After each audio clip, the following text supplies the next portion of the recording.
I'm Guy Kawasaki, and this is Remarkable People. As you've now heard for about 250 times, we are on a mission to make you remarkable. Today's remarkable guest is Dr. Charan Ranganath. He's a distinguished professor of psychology and neuroscience at UC Davis, and he's the director of the Dynamic Memory Lab. Charan has dedicated over 2 decades to exploring the intricacies of human memory, and he's employed a variety of methods from brain imaging to computational modeling. His book, Why We Remember: Unlocking Memory's Power to Hold On to What Matters, offers a remarkable perspective on memory. It not only demystifies the common frustrations of forgetting, but also highlights the critical role memory plays in our daily lives, from learning and decision-making to managing trauma and fostering healing. The book challenges the traditional understanding of memory. It argues that our brains are not designed to retain every minute detail. Instead, they extract meaningful insights from our experiences to better navigate the present and prepare for the future. I'm Guy Kawasaki. This is Remarkable People. And now, here's the remarkable Charan Ranganath. How many guitars do you have? I see guitars in this picture. So, if memory serves, there's about... Wait. What do you mean, if memory serves? You're the memory guy. I know. Well, okay, so there's some guitars that are basically dismantled or in various states of non-playability. But if I include the ones that just need minor repairs or are actually okay, that would be 3 acoustic guitars, 1 bass, and then another 2 baritone guitars, and then I think 3 electrics. I thought this was just going to be a multiple choice question. It wasn't going to be an essay. Yeah, I know. It's one of these things. So people who play guitar will understand. So I always skimped when I was a grad student. And because I played music then and I played in bands. But now that I can, I collect them. But I use them because it's like every guitar brings out different songs from you. They feel different in your hands. So it's not so much the sound of the guitar. With electric, it's like you can make it sound like anything if you know what you're doing. But it's really more the feel of it. The feel of different guitars brings out different playing in you. To give you a parallel question, which you could probably relate to because you mentioned surfing in your book. If you ask me, how many surfboards do you have? I would have to give you an essay answer too. Depends on how you define I have. Is it I have that I use, or I have as trophies on the wall, or I have with my kids that we share? It's not as simple as 6 acoustics and 3 bass, but anyway. Yeah, that's right. You need a thruster, you need a longboard, you need so much stuff. How is your surfing? Have you continued? No, part of it is that I'm a lousy swimmer. Part of it is that I'm out of shape. Part of it's that I'm very far away. Let's blame it on the fact that I'm far away from the shore. Yeah. So since I wrote the book and finished it, I have not been surfing. Where do you live? I live in Davis, California. So that's pretty far. Yeah, it's not as bad as you might think. If I went to Bolinas, it's probably about a 2.5 hour drive. 2.5 hours, let's say. Parking there is supposedly pretty bad, but it's cold. It's cold water. Are you in Hawaii? No, I'm in Santa Cruz, California, or Watsonville, California. You're in Santa Cruz. Okay. Yeah. Oh, yeah. So do you have a connection with Hawaii? I'm sorry, I don't know this. Yes, already. I was born and raised in Hawaii, but I never surfed while I was growing up, and I came to California, and I started at age 60. So you're not 60, so you could take like probably, how old are you? 40? Wait, did you say age 16? 60. 60? Oh my God, you look great. That's the beauty of high-res cameras and AI. Yeah, I'm 50. I just turned 53 last week. So I got to tell you a short story to get this rolling. Okay. I'm from Hawaii. My family and I, we go to Hawaii probably every year, once a year. And when you go to Hawaii, you have the stereotypical great surfing sessions. You go to the luau, you go to all the great restaurants and all that stuff. What the Hawaii Visitors Bureau wants you to know. But one year we stayed in a place called Hawaii Kai, which is about 15 miles from Waikiki. And on New Year's Eve, the guy who owned the house took us in his powerboat to watch the fireworks on New Year's Eve from the water. Oh. And little did we know that a small craft warning happened while we were out there. And so going there was fine, but coming back got really rough and people started throwing up and it was like awful. They thought they were going to die. And, they're like really throwing up over the side and all going crazy. And I tell you this story because now when we talk about Hawaii, we don't talk about the great food, the great surfing, we talk about the trip from hell. Okay.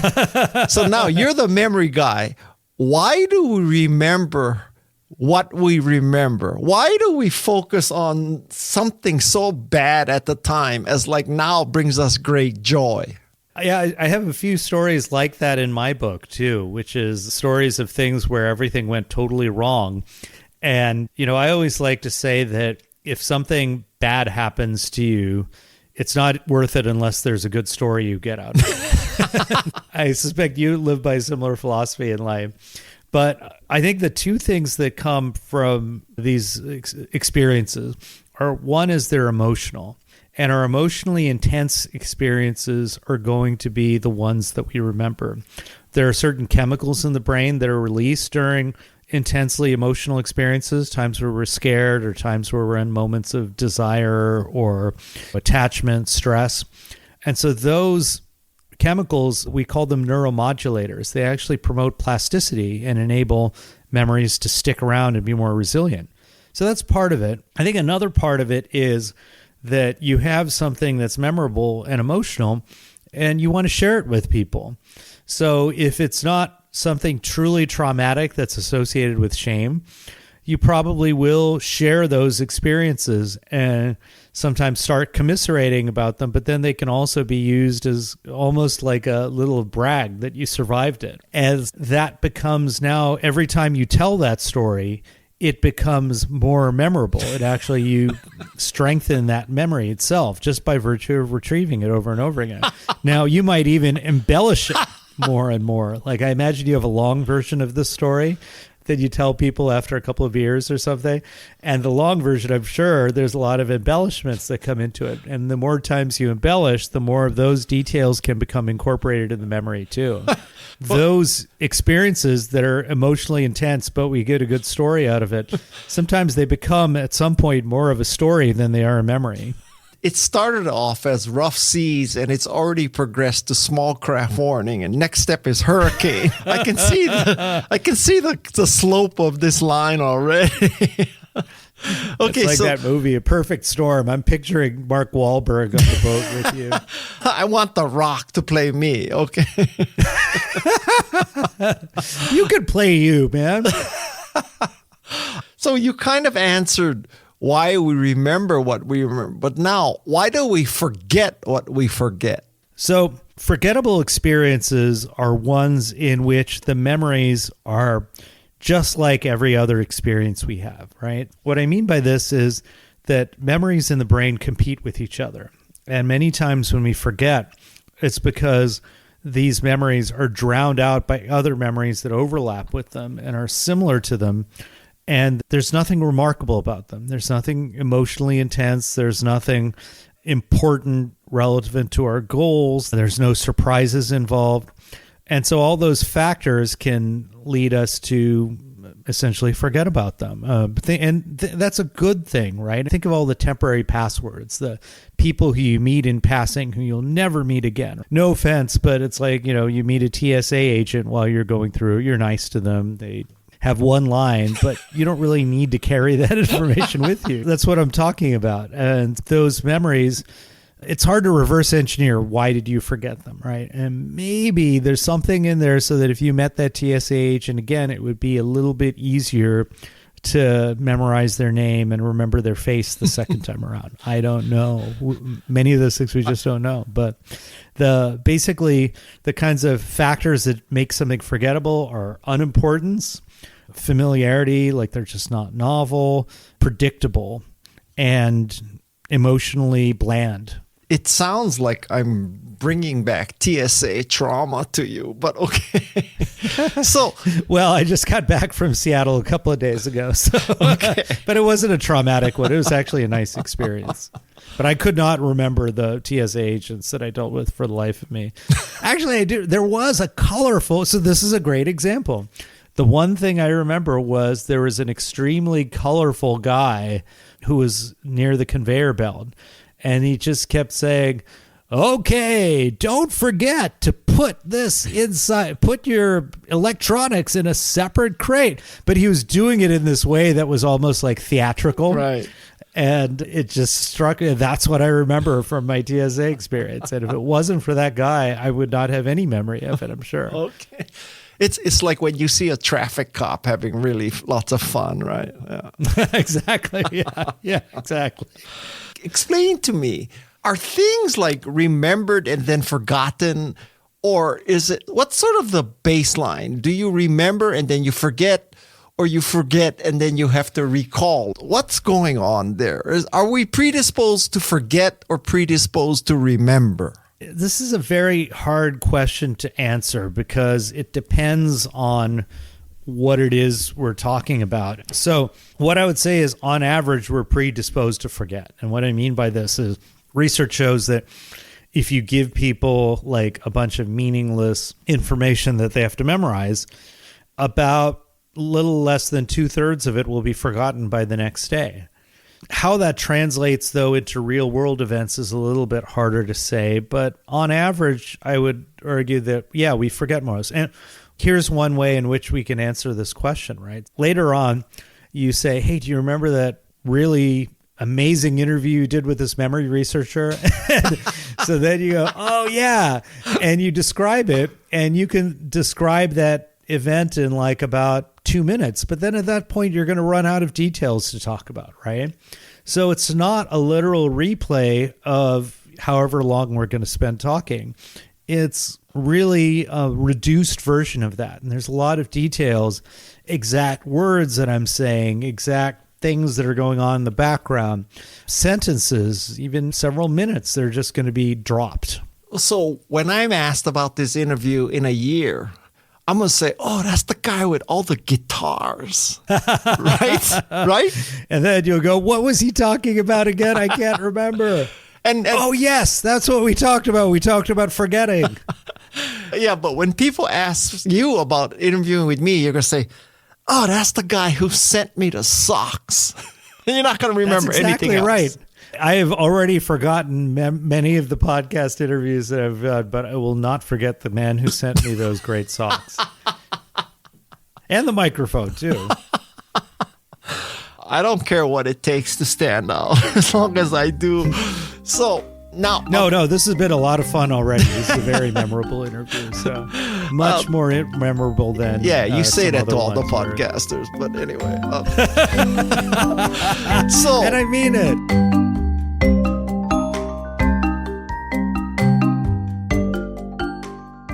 On a slightly more serious topic, based on your book, I must say that I am not too confident in witness testimony. So when you read about criminal cases and it's 10 years old and they have eyewitnesses, it's hard to have faith in what they're saying, isn't it? I think it depends. What I hope to convey in the book was that you can't look at any of these things in memory as an all or none phenomenon. In the case of eyewitness testimony, it's not like I'm telling people, oh, ignore it. It's all unreliable. Nor would I say that it's like you should just blindly trust a confident witness. Let's say if you and I became friends, and hopefully we will, because I need some serious surf instruction, and I have a feeling you're the man to do it. So let's say I go visit you in Santa Cruz a bunch of times, right? We start hanging out. We become pals. I teach you a little guitar. You teach me a little surfing. And so next thing you know, I see you like rob a bank or something like that. So the policeman said, okay, so who robbed the bank? I'll say it was Guy Kawasaki. And I will be very confident and I'll be pretty accurate because I know you. And so I have a very good memory of who you are. I'm hopefully not going to mistake you for somebody who looks like you, right? But on the other hand, if it were somebody who I didn't know, and let's say they were from, my wife actually says this to me, that I cannot tell faces apart. She'll say this about anybody. If you look at the literature, for instance, there's a big factor called the other race bias, where essentially people have a harder time recognizing faces of people of other races. And it's not necessarily a prejudice thing. It can be just a lack of exposure to people of other races. It's also the fact that I think there's data to suggest that people, when they look at someone from another race, they actually don't pay attention to what makes them unique as much as the factors that help them identify the race. Whereas when they look at people of their own race, they're able to actually see them as a unique face, which is sad but also fascinating and revealing. So let's say somebody is trying to do an other race identification, and it's very quick. They just get one flash. And then let's say they look at the mugshot, and then they're being asked to look at it again and again and again. And then at some point, third time around, they're like, I think that's it. So then they do another lineup. They're like, I think that's it. And then the third time around, they're really sure. At that point, that's a highly unreliable testimony, because people can essentially create a memory for seeing this person rob the bank when actually they just saw this person in the mugshot book, and they may have looked a little bit like the person who robbed the bank. And as they look at it more and more, they become more and more confident. So there's a case like this in literature that I describe in the book. And in fact, there's many other cases out there that I did not describe in the book, but this is a remarkably common thing. And you'll even see this with AI face recognition systems, that they will also have these biases, especially with people of color. And the reason the AI systems have this problem is because they're using data curated by humans, and the internet has these biases baked in. So it's an issue, period, when it comes to face recognition of strangers. There's more to it. I could go on and on and on, but that's just one example. You dedicate quite a bit of space to the creation of false memories. And I got the impression that in the hands of a skilled or skillful or manipulative person, that person can create false memories in people without too much difficulty. Did I get that right? I would say that we don't know why, but some people seem to be more susceptible than other people. There does seem to be some evidence that age, and so children and the elderly, are a little bit more susceptible to false memory creation. There's other factors, like if you're under the influence of alcohol, if you're just tired and stressed out, all these things that reduce your ability to check yourself would be the factors that predispose you. Under an ideal circumstance, no, many people would not be susceptible to having an entirely false memory created. But I would argue that most people are susceptible to having their memory corrupted. And what I mean by that is that maybe you could ask me a question about a crime and you give me a leading question. When you saw this person rob the bank, were they in a blind rage? And let's say they just seemed a little bit, you saw someone and they're just walking into the bank and they just look a little, they're frowning or something like that. You might now remember it more like they were really ready to go off and they're unhinged. And that's the power of imagination, because when we remember the past, we get all these little bits and pieces, but then we generate a story. And that story reflects our beliefs in the present. Aren't you telling me that a skillful detective or a skillful prosecutor or a skillful criminal attorney can use these things to their advantage? I would argue that they do. I wouldn't necessarily say that it's intentional to create a false memory, but I think a good defense or prosecuting attorney will want to manipulate their witnesses to say what will be needed to convince a jury, right? But I think during the questioning, there's a technique that I talk about in the book called the Reed technique, and it's part of a standard manual for interrogation. And it contains basically the recipe for getting people to confess to crimes that they never even committed. It's definitely those kinds of questioning approaches that can lead people to get severe distortions in their memory. But not everybody uses those techniques. I don't, in fact, know how many people use those techniques, but it is out there for sure that somebody can. And keep in mind, by the way, this is not just limited to prosecutors. So one of the things I talk about in the book is an example of how George Bush Jr. was going up in a primary against John McCain. And so his campaign started doing these phone polls where they would call up people at their homes and say, hey, do you remember when John McCain said this? What do you think of it? And they implanted things in the questions that weren't true. And so what happened is that people who did the polls were more likely to think it was true. And so they spread this false information about John McCain, and it had to do with his tax policies and this incredibly racist story of him like fathering a black child illegitimately. And these stories ended up spreading just because they were in the question that was being asked in this poll. That wasn't even studied by memory researchers until years later. Wow. I suspect that in the research community, we're catching up to where people are actually using these techniques already in the real world.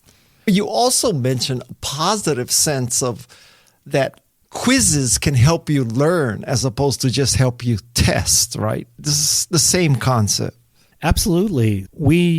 If you're trying to, say, learn a new language, for instance, or even memorize someone's name, the intuition would be, oh, I need to study it. I need to just say it over and over in my mind, say the name. Or if I'm trying to learn a word, I can just memorize the Spanish word just by saying it over and over again, like a palabra, which is Spanish for word, actually.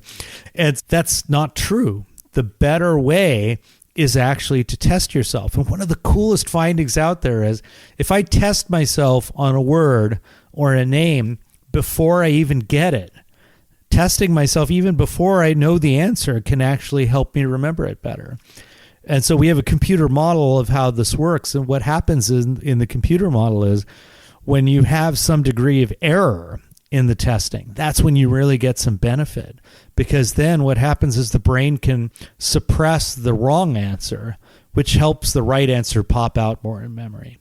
Wait, let me get this straight. So you're saying if you're trying to learn a new subject, you take a quiz before you know anything about it to prep you? Yeah. Wow. Now, what I would do is prep on each thing that you're trying to learn, though, but do the prep test. You don't want to wait till the end after you spent an hour studying and then you basically don't want to do it like give yourself a quiz on the entire thing and then, an hour later come back to it. You want to get some feedback fairly immediately. It's an eerie coincidence, but Madison and I are just about to release a book called Think Remarkable. And this is the Remarkable People podcast. So we have a lot of knowledge about how people can become remarkable. And we're also creating a course with Canva about how to be remarkable. And the people who design the course, they have quizzes inside each section, really simultaneous with actually presenting the information. And they said, yeah, these quizzes help people learn. I said, how can they help people learn? They don't know the answer yet. And then bada bing, bada bang. 1 week later, I'm hearing from a scholar that, yes, it's true. There you go. God works in strange ways. Yeah. That's exactly right. I see in your book and many other books, they're always talking about MRIs, right? So they show a person this and they look at the MRI and they say, okay, this is where the prefrontal cortex spiked and this proves that and that. I mean, is this all bullshit? I mean, tell me, everybody's going to an MRI and they're proving that this does that. You look at an image of this, it spikes this. Everything is an MRI. Is an MRI so reliable that I could show the MRI result to us? Scientists, and the scientists could say, oh, I can tell you what caused that spike, as opposed to show the person this and then prove that the MRI do that. Is MRI predictive? So you're actually asking me the method that I've used in my research for the past 25 years, is it all bullshit? You should be able to defend it then. Oh, no, you're absolutely right. No, actually, the question is very astute. Can you just look at an MRI scan and can it be predictive? And the answer is, in some circumstances, yes. For instance, what people are starting to do is to use machine learning techniques where if somebody's watching a movie or even if somebody's remembering a movie, you can train computer models that relate the brain activity to the things that people are seeing and thinking about and so forth. And then in theory, you could present new things to the person and be able to generate a prediction of what it is they're thinking about, what it is they're remembering. Now, that requires a lot of data that's may need to be person specific. And right now we're still in the stone age of doing that for anything that's remotely interesting, but it can be predictive. A lot of the work that I talk about in the book, though, is more of an average of people, right? And this is a lot of the psychology and the neuroscience of everything. The neuroscience of everything is averaging across people and across animals and so forth. And so we don't yet have a great idea of what makes you different from me. And that is something I think that's the big gaping hole in our research. And then sometimes people do experiments and they're just don't have the richness to be able to do what you said, which is to predict what you're going to do. But I think we can do it, and that's one of the goals that I have in my research for the next few years. We're developing computer models of memory, and we are using machine learning tools in our MRI research, and so that would be the hope. Let me just add, I know I keep giving you these long answers, but I should just add, MRI is just one tool. We're measuring blood flow in the brain, which is very slow. There's other tools like where we can record directly from the brain in patients who have epilepsy, for instance. They stick electrodes in their brains for surgery, where we can read out data in the millisecond scale. And that's the time scale in which brain activity really happens. And so I think in an ideal world, we would be able to do that in general. So MRI is one technique. It's very crude, but it can be very powerful in the right circumstances. Please don't take this personally, because quite frankly, nonfiction book writers, business book writers like me, we have no proof of what we say is true either. So don't sweat that. But No, I really am not. I was giving you a hard time. But can I just one more detail? So I have had something called Meniere's disease, which is deafness, tinnitus, and vertigo. And when you first try to get diagnosed, they stick you in an MRI. And this MRI is this thing where you're in this huge thing and you're in this little tunnel and it sounds like a jackhammer is going off in your head. Is that the kind of MRI you're saying that we show people movies and we measure their MRIs? They're sitting in the middle of this thing with their jackhammer in their head watching the movie? Is that what you're telling me? It's remarkable, yes. Actually, every kind of scan we do, let's say if I want to get a picture of the structure of your brain, or I want to look at the white matter in your brain, or I want to be able to measure fluctuations of brain activity, they all involve different kinds of what you call pulse sequences, which are different ways of using the magnets to measure things in the brain. And I've had people in my lab who've been scanned so many times, they actually can tell what it is we're scanning based on the unique sounds of the pulse sequence. So how do we do experiments? It's you're really, I gotta say, these are remarkable questions. I never get these questions, so it's great. So when people are lying in an MRI scanner, they actually look up and there's a little mirror, and then they can see in the mirror, outside of the magnet, we have a video screen, and the video screen will play the movie. And they have these noise-canceling earbuds that we put in, and we put like earplugs around them to keep them insulated from the sound of the magnet. And so people can hear them. And we have a noise-canceling microphone that people can use to speak to us while the scans are taking place. So it's not cheap, it's not easy, but we can do it. Okay, so I've had maybe 2 or 3 MRIs in my life. And I will tell you, an MRI is the most disturbing thing you can have without pain. Do you pay these people a lot to do this, or are they just masochists? They just like sitting in a tunnel with a jackhammer going off in their brain?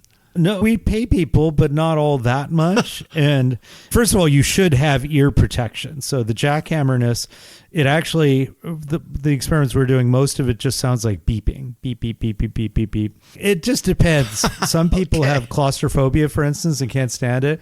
I have trouble staying awake. I feel like if I could, I would probably sleep in an MRI scanner better than I would in my house. It can be so comfortable. If I ever come to Davis, we'll try an MRI. Okay. All right. Now, Why do some memories return out of the blue, seemingly? Sometimes what happens is that you haven't forgotten a memory, but you just don't have the right way to access it or find it.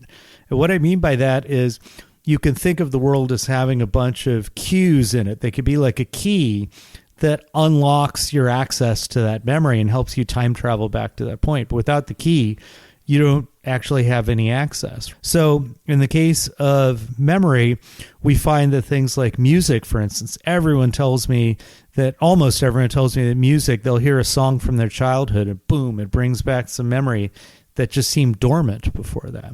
Smells are another one, or being in a particular place. I bet you when you go back to your hometown in Hawaii, you probably have memories that pop into your head that you didn't think about while you were here in Santa Cruz, right? Mm-hmm. Places, smells, anything that's unique to a time in your life can be the cues that allow you to travel back to those times.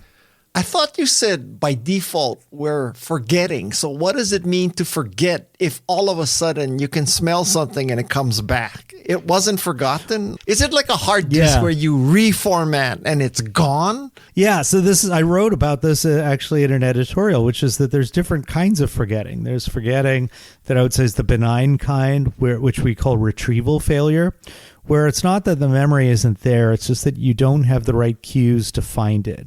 And this happens a lot as we get older. Then there's the big F forgetting, where you just lost the memory or you never really adequately formed the memory in the first place. That also happens to all of us, and it happens a little more as you get older.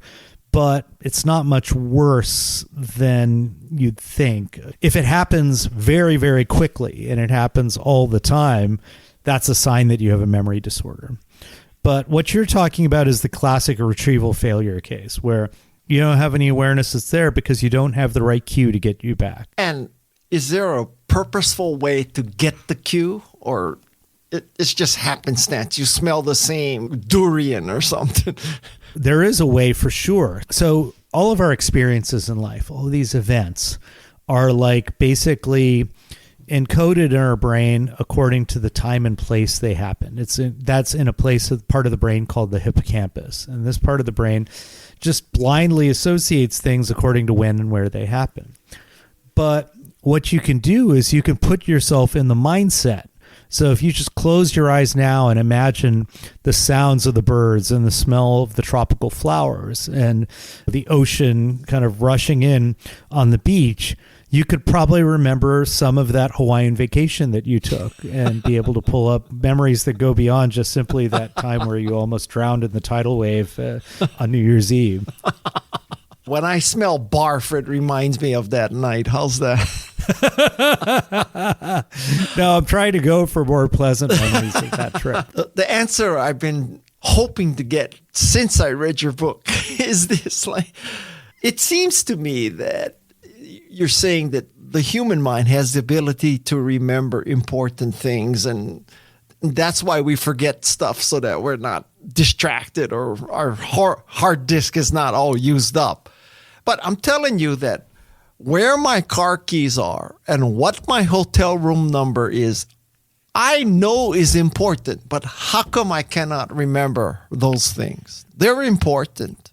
They're very important, and it is one of the most frustrating things. But the things that we forget about that are important, the problem is that we have so much competition in memory. So if you're not disciplined, and I'm definitely not disciplined, and you put your glasses or your keys or your cell phone in random places as soon as you get distracted, what happens is that you have now multiple places in where you have memories for different places that you put your keys at different times.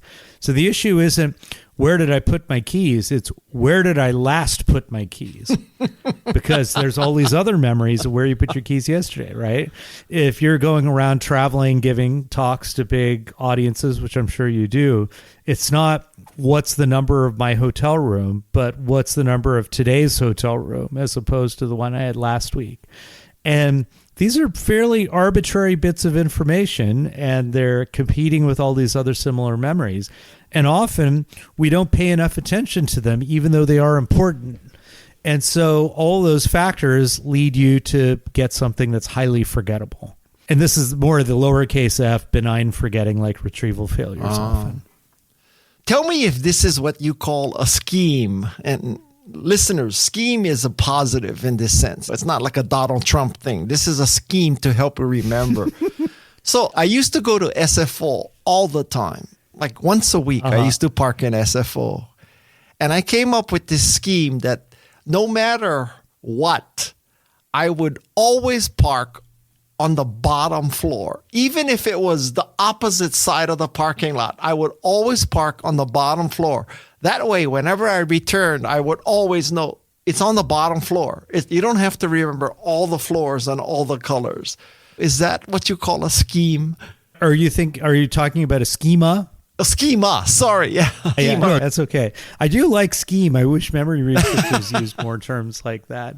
Yes, actually, so you can think of what you're talking about as a way of organizing information in memory. So you just have a rule that you use that you can go back to again and again. And so my guess is if you just have that rule, you've simplified the playing field a lot. And that makes it a lot easier to remember where you park your car while it's on the ground floor. And so because you've reduced the amount that you have to remember, it makes it easier to pull that information up. And that's the key to schemas in general, is they're a tool for reducing the amount of information you need to memorize. Okay. And so now you might as well explain chunking for us too. To understand chunking, it first helps to just keep in mind that we have only a limited amount of information that you can hold in your mind at a given time, right? So if you tried to spell my name out, you just didn't have any idea, and I just gave you all the letters of my name, you'd have a really hard time keeping all those letters in mind. But if I tell you just my name is Charan Ranganath and you just have two things to keep in mind, well, that's not so bad. But those things don't have a whole lot of meaning, so you might actually store it as Charan Ranganath. So it's like 5 things. But once you've read my book and once we've talked and become friends, now it's just one chunk in your mind. So the same amount of information could be just far too much to hold in mind, or just the max of what you can hold in mind, or something that you can easily hold in mind, just depending on how much you're able to lock it in with your prior knowledge. Up next on Remarkable People. So you could find somebody who seems like they have a terrible memory, or they seem like they're not very intelligent, put them in the right context, and all of a sudden they seem a lot better. So I don't know, it's a little bit of a, maybe I've bought into the whole Adam Grant hidden potential thing, but I feel like there's a lot that we don't know about people, and I would definitely not encourage anyone to look at somebody who's struggling to remember something and say, well, that person's not intelligent.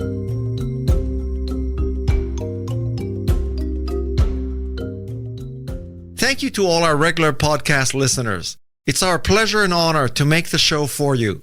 If you find our show valuable, please do us a favor and subscribe, rate, and review it. Even better, forward it to a friend. A big mahalo to you for doing this. You're listening to Remarkable People with Guy Kawasaki. Tell me that you have become dependent on Apple tags. I have bought them, but I have not yet remembered to actually set them up. You're asking this question is the first time in months that I've thought about it. Because Apple tags really, they do tell you where your keys are, and they beep for you, and they really help. As someone who is key location challenged, I'll tell you, it's a game changer. I actually bought some for my glasses, because glasses are the one that I lose all the time. Wow. And I just haven't taken the time to set them up. Okay, so now many creativity experts say that it really helps to be creative and create memories, blah, blah, blah. If you write things down longhand, not type them, you have to write them down longhand. Is that like an old wives' tales, or there's some truth to that? I don't know. I don't study creativity. I know somebody, Indra Viscontas, who's like really into this research, and I would ask her. But wait, what about for creativity? Remembering things? Like is it better to type notes in a class or write them down? There's a study on this that was done that said that it was better to write them down. But then another study did not replicate that finding. So it's not 100% clear. But I think the principle that you can see based on everything that's been done in memory research is if I were to just write down literally every word you say and just barf it onto a piece of paper, that's not helpful. And in fact, it can be counterproductive. But if I'm thinking about what you say and I go, aha, this is the remarkable part of what he's telling me, and I write that down, or I use my notes to say, hey, wait a minute, he mentioned this thing about the surfing, and then we talked about it previously. This is something that he really likes to talk about. And I just focus on those parts that are the most meaningful.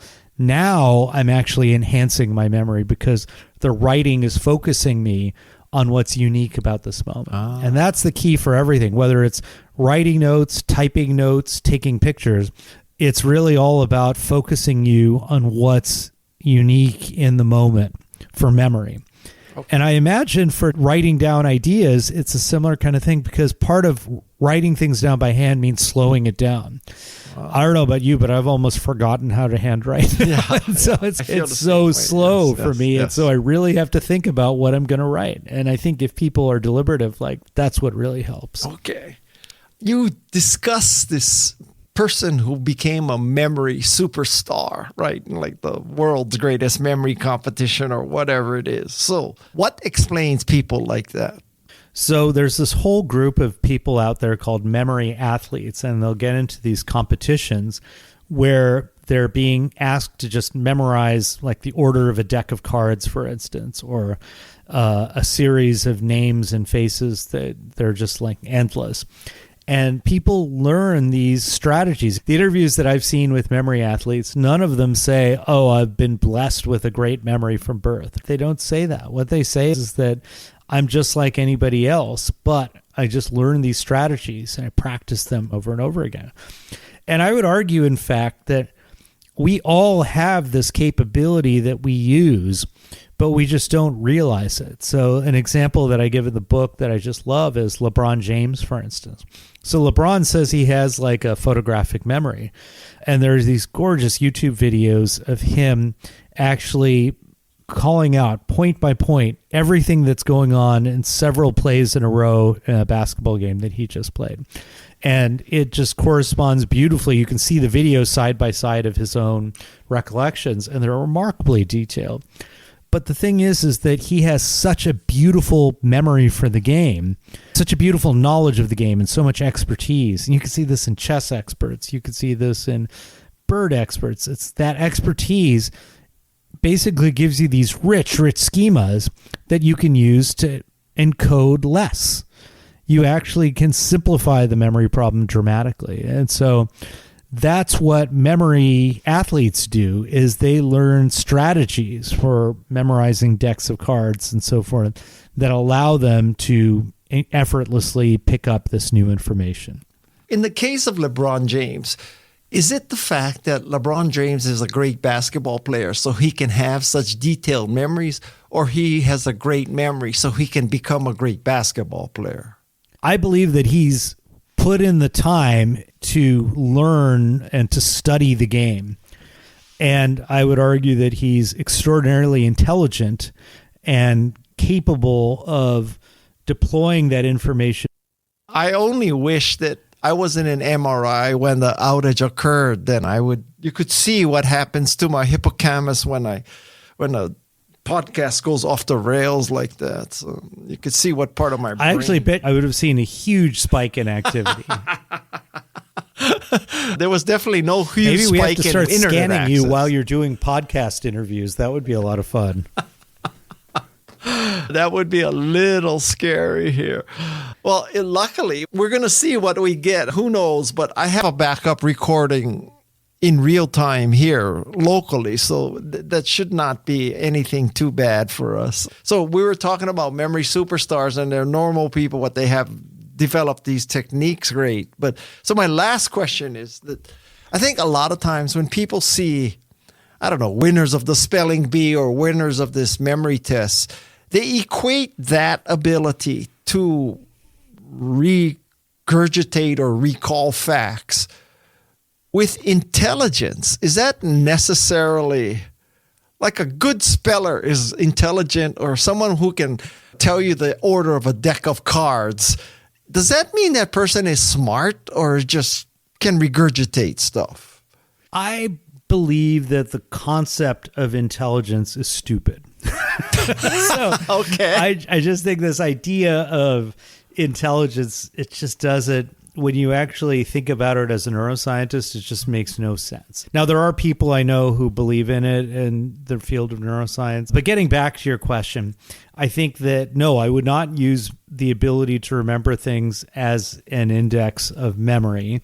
I think that there are correlations between what people do on tests of IQ and people's ability to remember certain facts and so forth, and their ability to learn.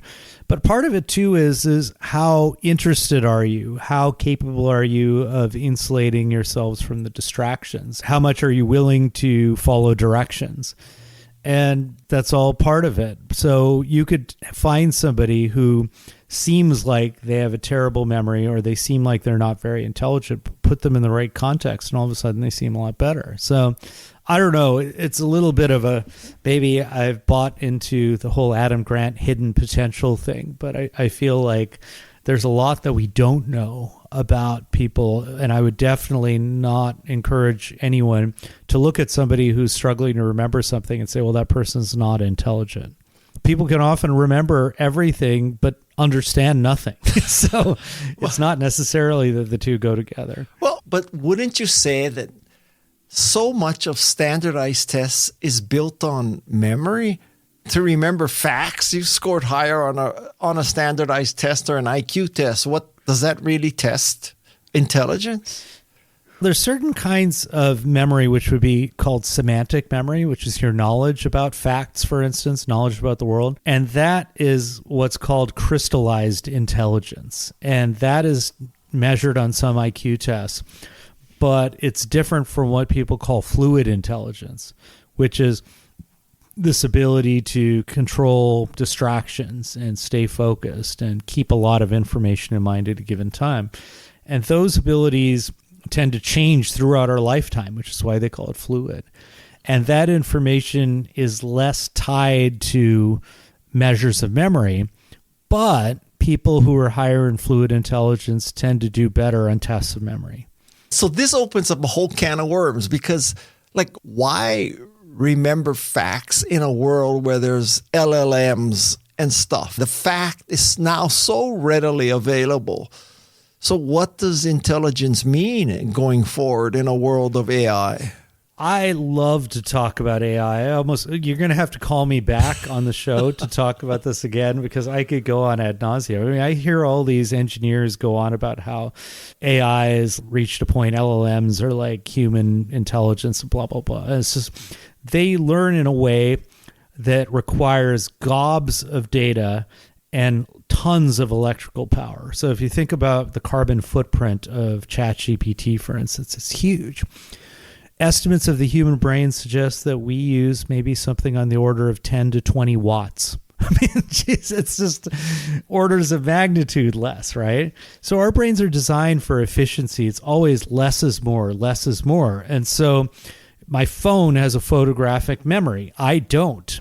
I process the information that's important. I process the information that's meaningful. And I can deploy that information extraordinarily quickly. ChatGPT is trying to predict the next word. I'm trying to predict, what's your point? I'm trying to go to not the next word. I'm trying to think about what's the end point here. Where are we going with this conversation? It's a completely different ballgame. And one of the things I've become interested in is people talk about, generative AI is going to kill human creativity, and who knows where things will go. But humans create from a weird array of lived experiences and interacting in the world. What I mean by that is you've actually surfed. ChatGPT hasn't surfed, right? It's like Charlie don't surf, right? So ChatGPT hasn't surfed. Your memory of surfing will be different. And if you were to incorporate that in a story, you can do so in a way that reflects your lived experience. Oh my goodness. This was a fun interview. I love when you can ask an expert like Charan really practical questions. And as you can tell, I'm very curious about memory and forgetting and schemas and schemes and chunking and taking notes. So I hope you enjoyed this episode of Remarkable People with Charan Ranganath. I can even remember his name, Charan Ranganath. And if you ever get an MRI, man, I feel for you because it is a very disturbing experience. And if this episode doesn't help you that much, then if I were you, I would buy Apple tags and don't forget to set them up. Attach them to your keys, your wallet, your laptop. I will even give you an official Guy Kawasaki power tip for Apple tags, which is you go and buy what's called adhesive patches for glucose monitoring. This is a little piece of adhesive that's round, and you can put your Apple tag right in the middle of it. And it's meant to stick things on your arm, but it's great to stick on your laptop and in your wallet and on little things. That's a power tip you get for listening to Remarkable People. You will not get that tip anyplace else in podcasting. I hope you enjoyed this episode. Like I said, I hope you learned something. And now it's time to thank the Remarkable People team. And that would be Madison Neismer, producer and co-author of Think Remarkable. Do not forget to buy and read Think Remarkable. There will be a test later. And then there's Tessa Neismer, our ace researcher. There's Shannon Hernandez and Jeff C., our sound design mavens. And then there's Louise Magana, Alexis Nishimura, and Fallon Yates. We are the Remarkable People team, and we're helping you make a difference and remember that you did. Until next time, mahalo and aloha.